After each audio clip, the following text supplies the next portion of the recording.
Awesome. Okay, so today we're joined on GRIID, the GRIID blog, by Delia Fernandez Jones, who is an assistant professor of history at Michigan State University and the author of the recent book, Making the MexiRican City, Migration, Placemaking, and Activism in Grand Rapids, Michigan. Thanks for willing to speak to us today, Delia. Thank you so much for having me, Jeff. It's really Yes. exciting to be, included in this. Yes. So, maybe we could just start by, a basic question of what kind of motivated you or inspired you, or what was sort of the main reasons that you decided to write this particular book? Yeah, so I mean, I think there's a couple of things. Like one, there's the kind of internal things that were really present, and then the external is, and I was a graduate student in the PhD program and to write a book to get tenure at my institution at Michigan State. So those are two of the kind of two ways that I look at it. But internally, in deciding, if I have to write a book, and I have to, at that point when I started, it was a dissertation. I was trying to address some of the questions that I think that I had always kind of been wrestling with. And it's just like, where do I belong? Because I didn't quite feel growing up in Grand Rapids that I always belonged. There were these subtle and not so subtle ways that people had told me, or people like me, that we didn't belong in that place. And, I'd been there. My family is, three generations in Grand Rapids, 4 in Michigan. And so it was part of me doing this book and the study was so that I could, understand our place in the world. And I've talked about it as, once visiting Mexico and Puerto Rico, these places where my grandparents were from, my ancestors were from, kind of saying to myself, how did we end up in Michigan? Like of all places, especially in the wintertime, when, had access to these really beautiful places that just seemed so different than Grand Rapids. And so part of it was just doing the study was, trying to figure out how my family and families like mine got to Grand Rapids. Yeah, in a previous conversation, you told me that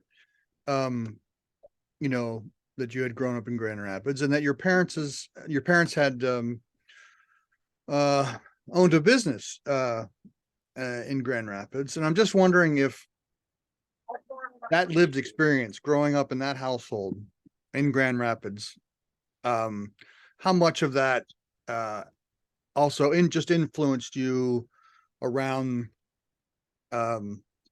sort of the research and the people you interviewed and all that for the book? Oh, yeah, for sure. And it was actually my grandparents who owned the Fernandez bar on Madison. And yeah, it was, growing up in this community in my, very big extended family, we're part of a tight knit Latino community. And so I always argued that I had more access to sources than somebody who was not from Grand Rapids. Because, occasionally historians will start throwing around things like, you have to be objective. You have to be objective. How can you be objective if you're studying, your community? But that's actually just, it's a critique that's often lobbied at scholars of color, at women, at people who are low income. Because it's not, we don't lobby that critique against, rich white guys when they study rich white guys. Right. And so for me, what I saw with the encouragement of all of, wonderful advisors and mentors, were pointing out, like, look at all these people you've been able to interview. There was people who I had access to because of my upbringing in the community, but also there were these ways that I could read sources that other people could not. And that, part of what I argue in the book is, Mexicans and Puerto Ricans in Grand Rapids created this Pan-Latino community in the 1950s, earlier than so many other places. And I was able to see that because I have this familial connection and this personal connection. So when I see names in baptism register or in a city directory, I know which families were Puerto Rican and Mexican. And if I don't know it personally, I can ask other family members, and they'll ask, I'm like, oh, the Rodriguezes. They're like, which Rodriguezes? The one that lived on this street or this street? And those ones are Puerto Rican, and those ones are Mexican. And that's something that sources you just don't see those, right? You can't see them in the sources like that. Exactly. Yeah. Well, and as you mentioned just now that so the book primarily focuses on the Mexican and Puerto Rican diaspora in Grand Rapids, right? Yes. And specifically between kind of the 50s and the late 70s. And I'm wondering, what is it about that particular time frame that is so important for people to understand in terms of those communities? Oh, that's such a good question. This is when I start teaching my U.S. history survey. When I get to the 40s, 50s, 60s, and 70s, the students just know. They're like, "You love this, don't you?" Like, I do. I think it's such a turning point. I think one thing that we don't think about is in terms of like how cities are changing, how Grand Rapids is changing among the urban north, is that the post World War II is not just it's not just the great migration of African Americans north, again, the second great migration, but it's also this convergence of Mexicans and Puerto Ricans who are coming via state-sponsored programs like the Bracero program or through the migration division along Puerto Ricans. And it's also when Tejano migrants are also settling off of the migrant trail because of these other opportunities in that post-war boom. So I feel like, the 1950s, a lot of time in our pop culture gets this kind of idyllic treatment of white picket fences and, nuclear families. And there's this whole other narrative of people who are moving and shifting and coming into spaces that they haven't been before and living among one another. And that's not, and a lot of times they're, for that first generation who got there in the 1950s, by the time we get to the mid 1960s, the same opportunities are not there for those few folks of color who could access them.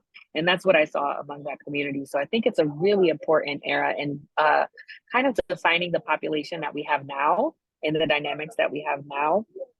And I guess the other thing, I had one more thing that I wanted to say about that period. Oh, I can't remember, Jeff. If I remember, I'll come back to it. Okay, no problem. No problem. So there's certainly lots of interesting entities and individuals that you sort of speak about in that period, but maybe none more so than the entity known as the Latin American Council.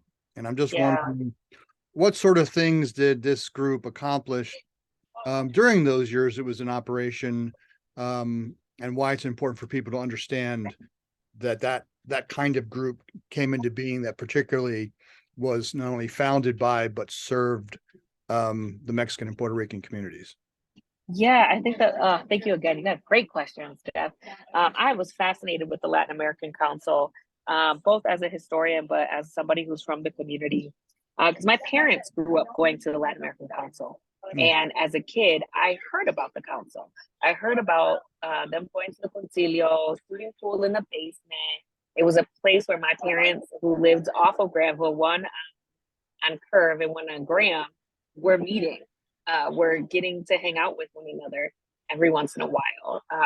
And all kind of my extended family had this relationship with the council, as did most Latinos in Grand Rapids in that era, because it was one of the first really comprehensive social service agencies that also did cultural programming, and that also was involved in activism. And, there had been these predecessor organizations, but none of them really had a brick and mortar building. But in the 60s, late 60s, the Latin American Council was able to get a building. And then what I think is most important, and so many important things that they did, but what I think is most important is that in the 60s, by the late 1960s and 1970s, Grand Rapids' social service kind of network that was a part of the city, right? That the city, their social services, they didn't have anybody who spoke Spanish in those offices. Hmm. And so there's this large group of people who cannot access those services or did not access those services. They're citizens, they're residents of Grand Rapids. I mean, they're human beings at any way, you know, they should have access to these basic social services that everybody else had access to, whether it's unemployment or welfare or just talking to, you know, somebody in the city about a light being out on your street or garbage or things like that. They Yeah. really didn't have anybody they could talk to. And so the Latin American Council, with a pretty much a near all volunteer staff for a while, and eventually they got federal funding, not much of it, but they did get some, were able to replicate social services and not just replicate, but tailor them to the community, culturally relevant community services. So when I say they had like things from well baby checkups to the first attempts to create some sort of elderly services program that included culturally relevant food in it. They really took care of every member of the community. And I think that's really important because the social safety net failed Latinos in Grand Rapids. And it was the community who worked together to be able to provide that. Great. Thank you for that. And I guess that sort of leads maybe to the next question I had to some degree, is that what were some of the largest challenges for the communities that you focus on in the book and the Latin American Council, especially considering how entrenched sort of the white conservative power structure in Grand Rapids was at that time? Yeah, so I point out three major issues, and that's not to say that there isn't more. That's just all I had room to write about. Sure. But the first that I looked at was honestly just the funding of the Latin American Council and just recognizing that Latinos were an aggrieved minority. For many years in Grand Rapids, we had a racially bifurcated society, whereas you were essentially white or black. And understanding that Latinos were also, for many of them, non-whites, did not identify as white, were not treated as white, as well as the other issues that go along with language. And so just getting the city to, one, recognize them as a group was really difficult. The other part is oftentimes they force Latinos and African Americans to share funding when sometimes they had very different needs. A lot of the times, the majority, the needs are very similar, but there are a few issues that did necessitate that Grand Rapids Latinos get their own funding and their own solutions to those issues. And so that right there was just, that kind of spoke to the bureaucracy that was embedded in our, you know, our local government structure that just kept them from accessing resources. And I mean, like, you know, they had to like do their own survey of the population. They had to do their own census of the population to just prove that there are enough Latinos here that to deserve that funding. And then from there, you know, the council, once they were able to secure funding, they took on issues of police brutality. This one I think is it shows very clearly how embedded white supremacy is in the social and municipal structure in the city. Black and Latino Grand Rapidians were complaining about the issues of police brutality. And so the police would say to Latinos, like, this is a language issue. They just didn't understand my commands, and that's why they were, you know, thrown to the floor. Right. But the same thing was happening to African Americans, right? So we know this is not a language issue, and more than likely a over policing issue. Yep. And so I think the approach that many of the leaders in Grand Rapids took, the folks who had the most power among Black, Latino, and, you know, white activist communities took, I think is really emblematic of Grand Rapids. So instead of saying, you know, we want to abolish the whole police system, as some of their counterparts in other cities were calling for, they had to kind of settle with adding more Black and Latino police officers to the force. Because they actually did try a civilian review board, which, you know, the Fraternal Order of Police was very much against. Right. And as many of them were across the country, but that didn't go anywhere. And so they settled for how to get more Black and Latino police officers, using the rhetoric that perhaps if these people are from the neighborhood, have a similar upbringing, that they will not brutalize them in the same way that white police officers had. And there was just a lot of resistance from the police, from Fraternal Order of Police, from local Grand Rapidians. They just were not interested in changing this. And so I talk about in the book a way that the community found to circumvent this. And instead of challenging police officer, so they're still, trying to get more police officers. They can't. They're not getting in. Grand Rapids kept hiring without including them, and just chalked it up to civil service exams and application process. So instead of challenging the police, they challenged the fire department, which has the same hiring practices. Right. And we're able to win a lawsuit there to be able to change the hiring practices for the city.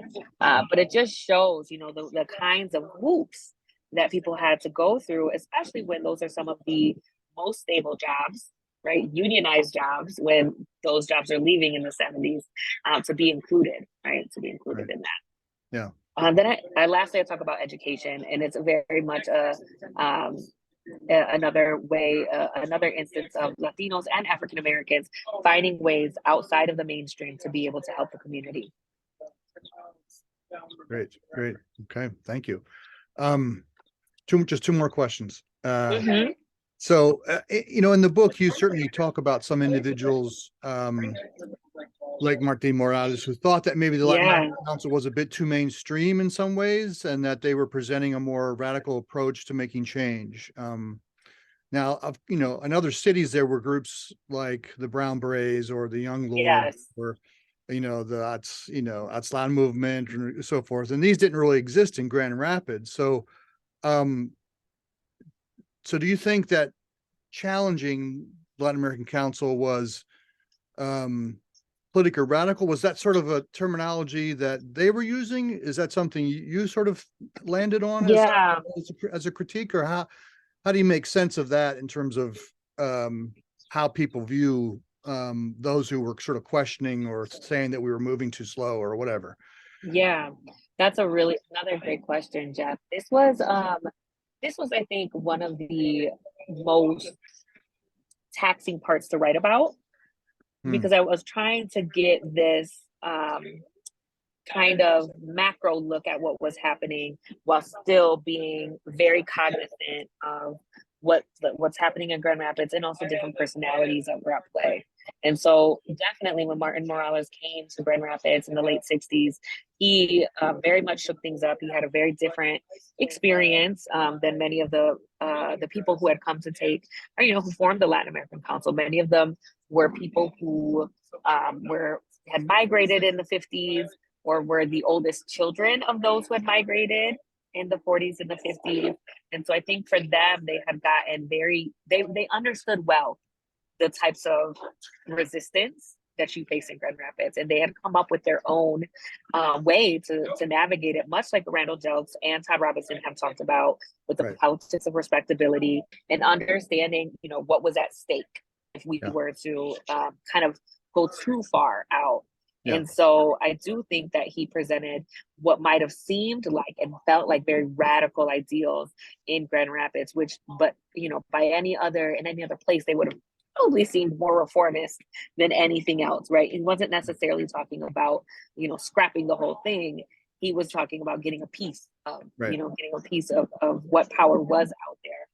And so for me, he's a complex figure, and the trying to describe, the effect that he had was difficult, because in some ways he was what many people thought the community needed.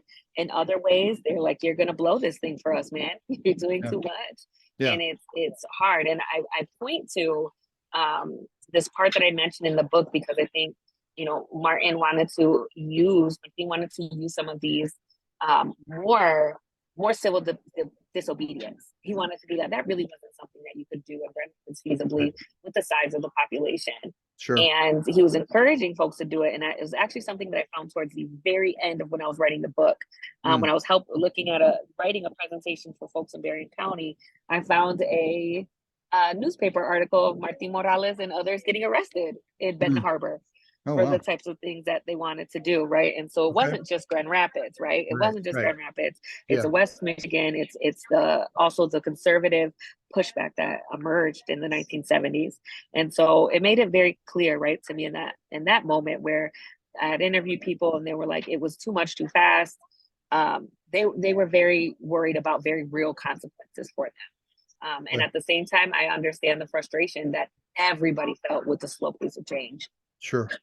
Sure. No, that's a great response. Thank you.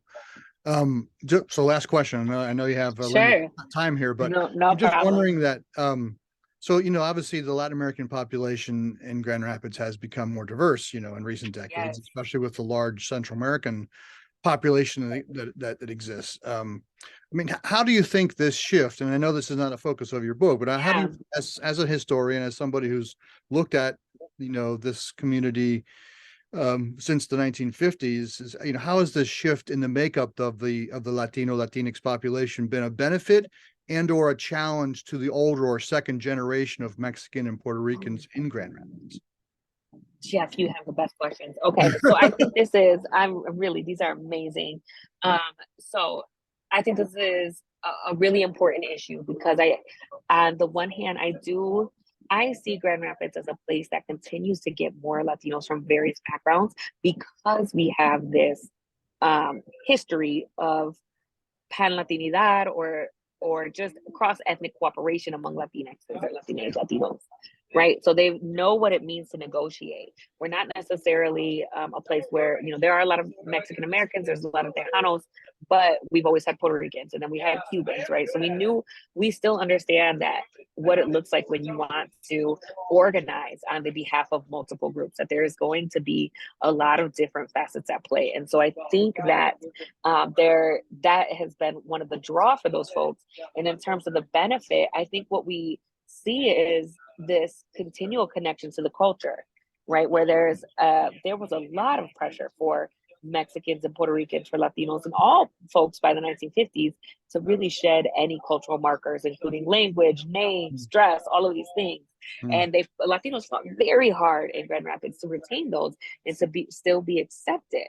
Yeah. And when you, with this arrival of newer Latinos, of these further generations, and these newer migrants, I think that we see an enriching of the culture that we have there, right? Where we're not just Mexicans, Puerto Ricans, and Cubans anymore. We're all of these places, and I think that is something that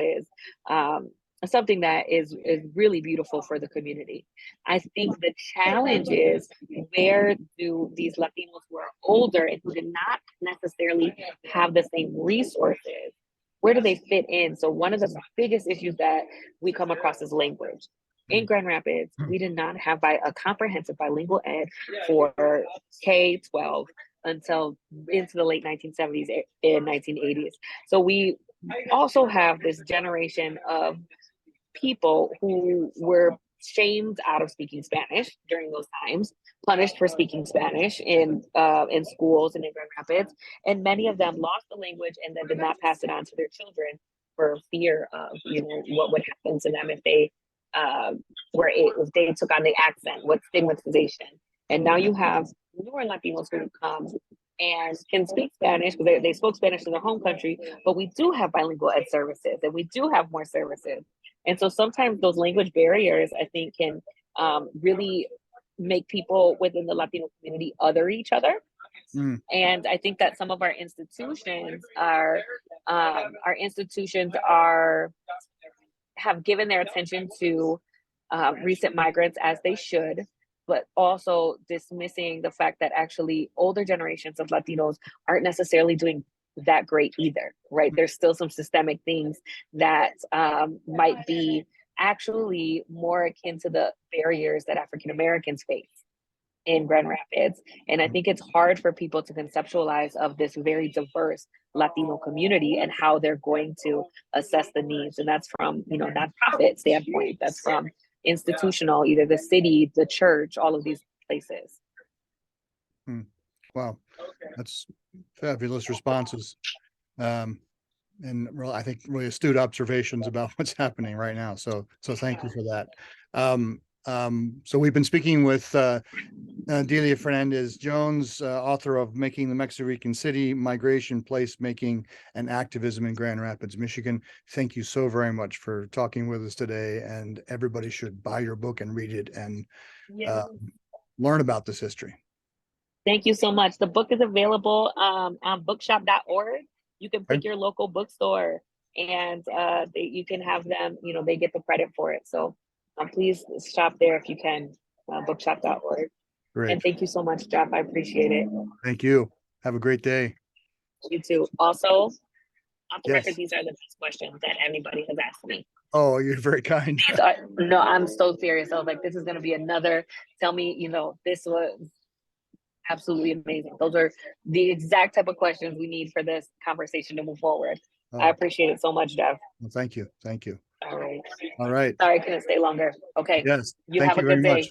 Bye-bye. Yes. Bye-bye.